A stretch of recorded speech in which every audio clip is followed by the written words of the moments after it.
Hi hi friends, இன்றைக்கி எங்கே இருக்கோன்னு பார்த்தீங்கன்னா, நம்ம ஒரு மொட்டை போடுற ஃபங்க்ஷனுக்கு வந்திருக்கோம். அந்த கோயிலேருந்து தான் இப்போ நான் வீடியோ எடுத்துகிட்ருக்கேன். இது கோவிலோட பேர் வந்து பதியேறு பெருமாள் சாஸ்தா கோயிலாம். ஓகேவா, வாங்க கோயில் எப்படி இருக்குன்னு போய் பார்க்கலாம்.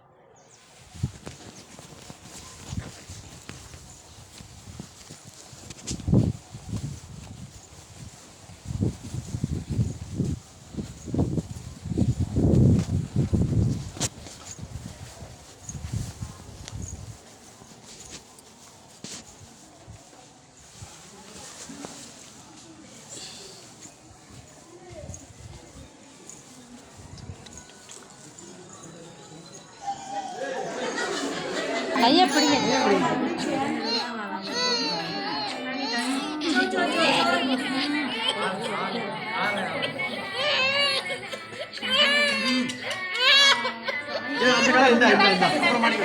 அப்புறம்